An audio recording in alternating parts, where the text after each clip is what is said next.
Hey, hello everyone and welcome back to the channel. My name is Rahul and I'm back with another Python tutorial for Alexa. The topic for this tutorial is how to use Airtable as a database for an Alexa skill. So for those of you who are not familiar with Airtable, it is a mixture of a database and a Google spreadsheet. So basically it looks like a Google spreadsheet and you can edit it in the same way using the web console. But at the same time, it also gives us APIs to get data from those sheets as you would get from a database, right? So basically, in a nutshell, it looks like a sheet but acts like a database. So we'll be using Airtable and using it as a database for an Alexa skill and perform all the basic operations like read, write, update, and delete. So to get started, let's open up the Alexa developer console and to develop this skill, we'll be using a template from Dabble Lab. So I'll show you where you can get it from. The first step is to click on create skill where you'll reach this page. Over here, give this template a name. So I'll name it template 57 Airtable example, since that is the name of the template which is saved on GitHub. You can change the language to any English language because it supports all English languages. But we'll use English US since the device I'll be testing it on is set to English US for now. And the backend would be hosted on we'll be using Alexa hosted with Python as the language. So let's go ahead and click on create skill. In this step, we'll need to import the skill from our GitHub repository. So let's just open up GitHub. So you can go to github.com/dabblelab and you'll reach this page which contains all our repos. The one we'll be using today is this one, number 57. So just click on it. And you'll see a green button over here. Just click on it and copy this link from here, the HTTPS URL. Once you copy that, come back to this previous page and just paste it here and click on import. Now the skill will start to import from the GitHub repo. So while that is happening, let's do the other steps. So to move ahead, basically what we are trying to do is connecting with a Airtable table, right? So we'll need to create that table as well. So you go to airtable.com and if you don't have an account, you can sign up for a free account over there. And once you log in, your dashboard page or the home page would look something like this. So on this page, you'll see an option to add a base. You see this plus sign over here? Just click on it. And when you see three options from the drop down menu, just click on start from scratch or the third option. Now this is, we are creating a base. So you'll have to give a name to this base.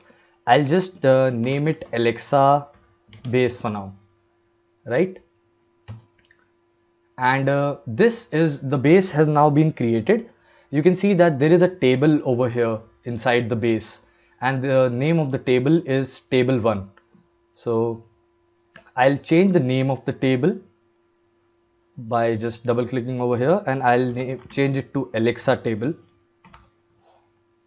Once that is done, these are the columns that this table contains, but we don't need all of these for our example. So what I would do is I'll quickly actually delete all of these one by one. I'll delete the field and I'll just keep the first one and change this from, you see the type is name. You need to change it to formula. And from the formula, you need to select record ID. So even if you are not familiar with Airtable, just keep following these steps and you'll reach a point where you'll start understanding what's exactly happening. So just keep following even if you are not able to exactly get what's going on. So just click on save. So what we just did was we assigned this first column as the record ID. So Airtable automatically assigns each table with a unique record ID and I just wanted to view it in front of my eyes as well on the screen. So I just added the first column as the same record ID. Now the next thing is the field. So the first field would be name. The name will keep the name as a single line text. So basically it's a string, and I'll create the field. And the next thing would be a single line text, and the name of the field would be color. So what we'll be doing is we are making a table which would save the name of a person and their favorite color, and we'll see how we can manage different records in this database.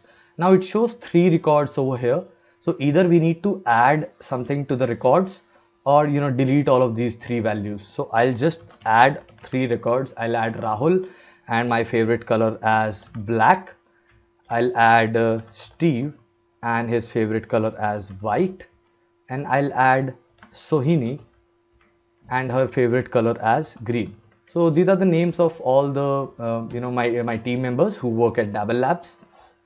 So I'm just using their names as an example, and let's just say these are the favorite colors of each one of them. Now we've successfully created the table, and this is the sample data which we'll be using in the skill that I'll be just demonstrating. So now let's go back to our skill. As we can see, our skill is deployed. Before we move ahead, just let's quickly check the invocation name and change it. So it says change me. Let's change it to template 57. I'll click on save. I'll click on build, and let the model start to build. While this is being built, let's go to the code tab and see what else we'll have to change.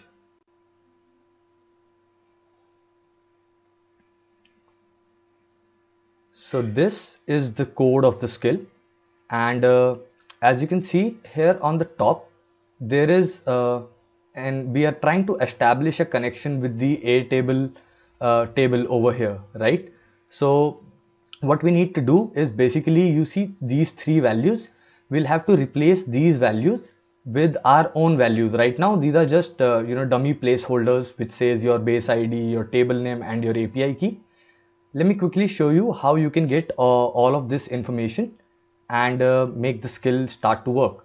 So the first thing we need is the base ID. So to get the base ID, again go to airtable.com/account.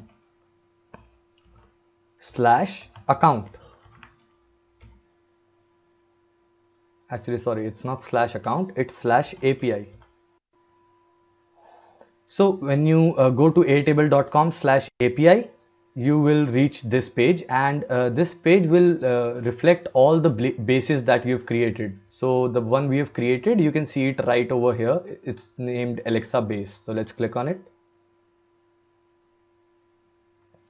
And you'll reach a documentation which is specific to your table.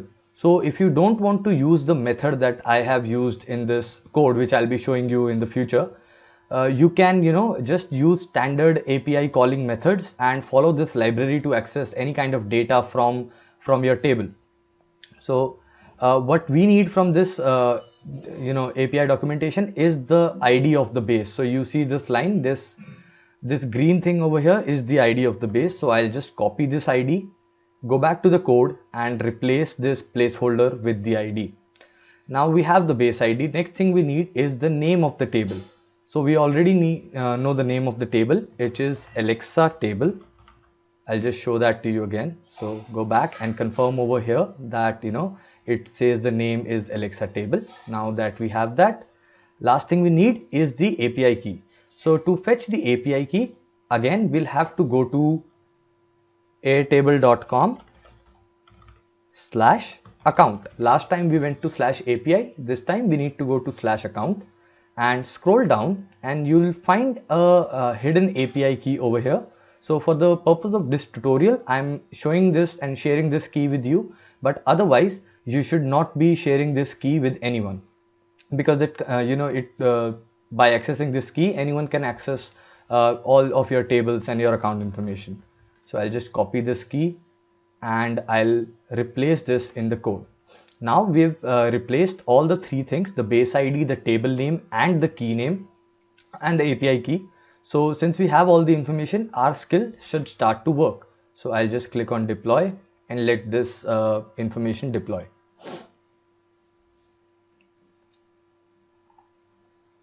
So let me quickly show you the working of the skill, and then we'll have a look at the code and see how it's actually done.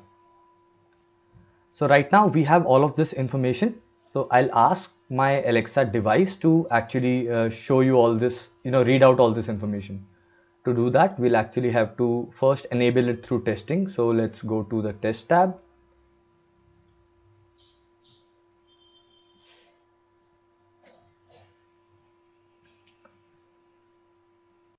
And from here, enable development and just run it once. Say open template 57.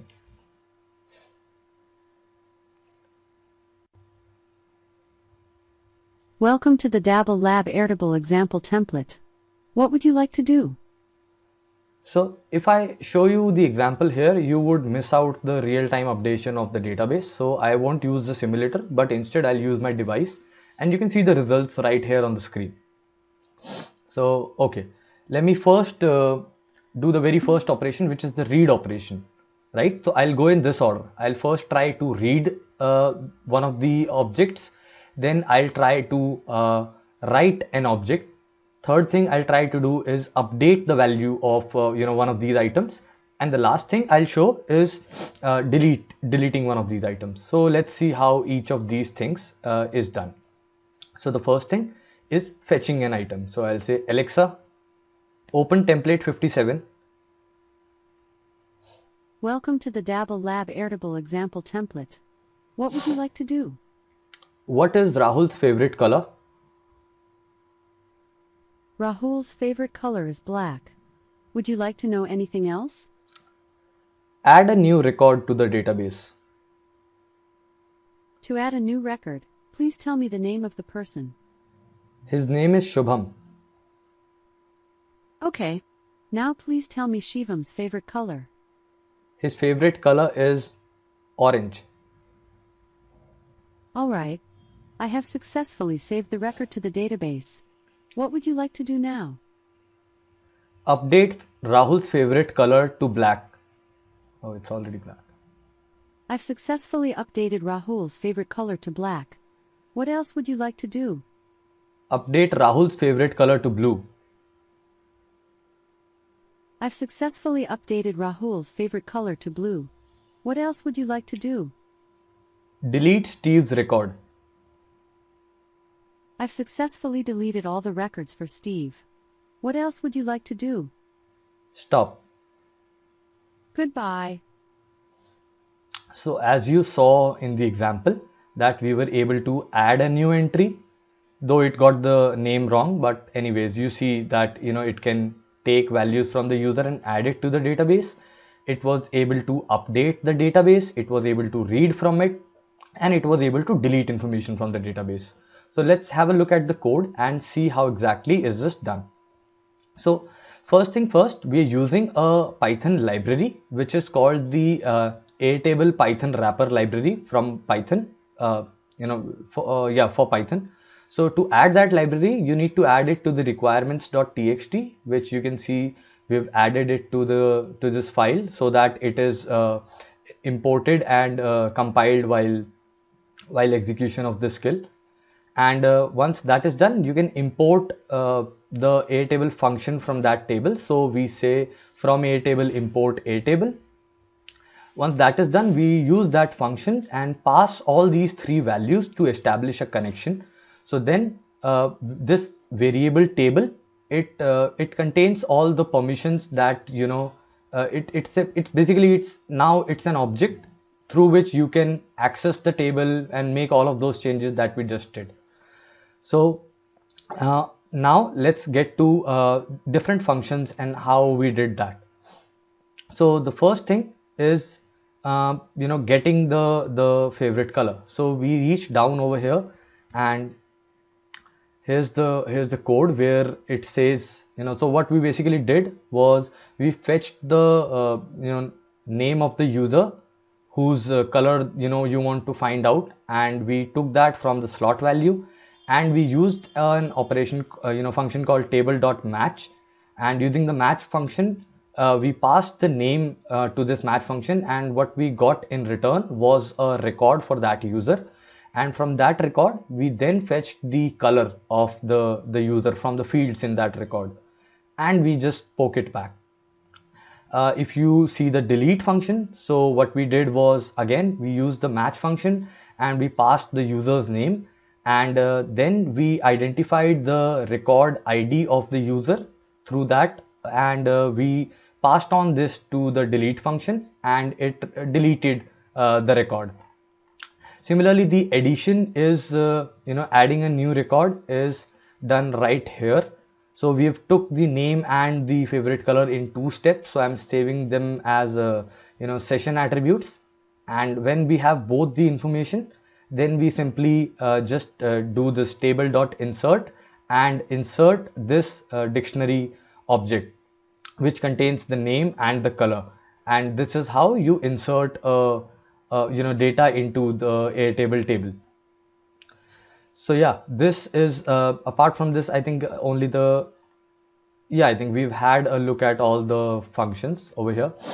So this is in simplicity how this skill works, and how you can access your Airtable tables from Alexa and make changes to it. So this can have various implementations. Some of them, like I think of it as you can make a tracker out of it. You can make reporting dashboards. You can get information out of reporting dashboards and do a lot more. If you have any other use cases, just let me know in the comment section below. All the documents which I've shown, all the URLs which I've used in this video, you can find them down in the description section. And if you have any questions, feel free to reach out to us via our social media handles, or just write them down in the comments below. If you enjoyed watching this video for whatever reason, don't forget to hit the like button. And if you're new to the channel, or if you have not subscribed yet, then make sure you subscribe to the channel, because it costs nothing and it helps us make our videos reach you faster. So with that, I'll end this video, and I'll see you in the next one. Goodbye.